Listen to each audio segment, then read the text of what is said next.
Have you ever wondered what happened in Vietnam during the late 1950s when Ho Chi Minh was absent? Let's delve into a period of political turbulence and the rise of a key figure. In the twilight of 1957, as Ho Chi Minh ventured abroad, the political landscape of Vietnam was dramatically reshaped. It was then that Truong Trinh, a leading figure in the Vietnamese political sphere, rose to prominence. During Ho's absence, Trinh didn't waste a moment. He seized the opportunity to stress pro-China policies to the Vietnamese people, a stark contrast to Ho's policy of impartiality.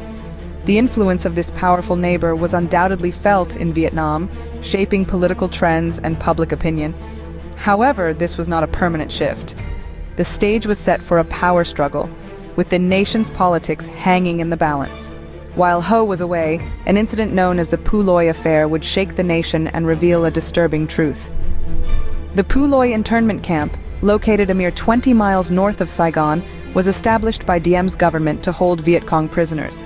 With its proximity to Thu Dau Mot City, the conduct of affairs at the camp could easily be investigated by foreign journalists. The North Vietnamese interest in the camp was unveiled on the 18th of January, 1959. General Giap, back in the limelight, sent an urgent letter to the chairman of the International Control Commission, Mr. S.S. Ansari of India. This letter unveiled the grim realities of the Phu Loi internment camp, or as it was disguised, the Central Political Re-Education Center. The camp was the largest in a system of prisons and detention centers in South Vietnam. It held around 6,000 prisoners, many of whom were former resistance members and patriots from all walks of life who sought peace, national reunification, and the execution of the Geneva Agreements. Giap's letter painted a horrifying picture. The South Vietnamese authorities had enforced a brutally harsh prison system. The sick rate ran into the thousands, with a monthly death rate in the hundreds. But that wasn't all. In early December of 1958, mass poisonings were allegedly ordered. Over 1,000 people died, and thousands more were seriously ill. Those who attempted to seek help were shot down by prison guards. In the following days, the prison buildings were set ablaze, causing further deaths and incinerating the corpses of poison victims. The Phu Loi affair was more than a mere incident. It was a chilling revelation of human rights abuses, sending shockwaves within and beyond Vietnam.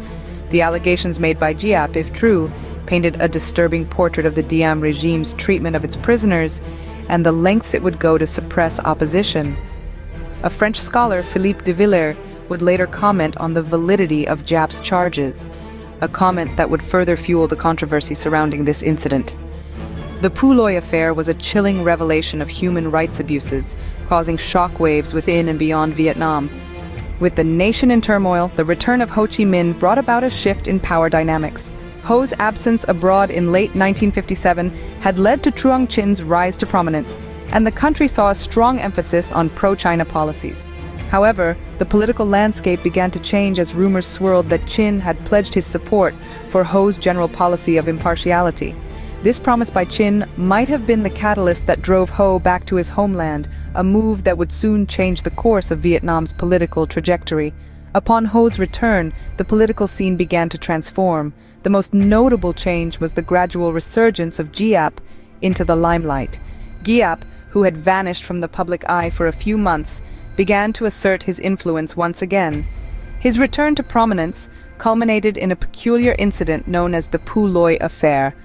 The Phu Loi affair underlined North Vietnam's interest in the conduct of affairs at the Phu Loi internment camp. This camp, established by Diem's government to hold Viet Cong prisoners, was located conveniently close to Thu Dau Mot City and Saigon, making it easily accessible for foreign journalists to investigate. In a move that revealed North Vietnam's concern for the camp's operations, Giap sent an urgent letter to the chairman of the International Control Commission, Mr. S.S. Ansari of India. This letter unveiled the harsh conditions of the camp, the high mortality rate among prisoners, and accused the South Vietnamese authorities of mass murder. This series of events, starting with Ho's return and culminating in the Phu Loi affair, marked a significant shift in Vietnam's political landscape. Ho's return marked a turning point in Vietnamese politics, but the impact of the events during his absence would continue to resonate. The political turbulence during Ho's absence and the disturbing revelations of the Phu Loi affair had far-reaching consequences. The power dynamics shifted dramatically, with Truong Chin's resurgence and Giap's temporary disappearance sparking a ripple effect that would shape Vietnam's political landscape for years to come. The Phu Loi incident was a stark reminder of the atrocities of internment camps, casting a long shadow over the country's human rights record.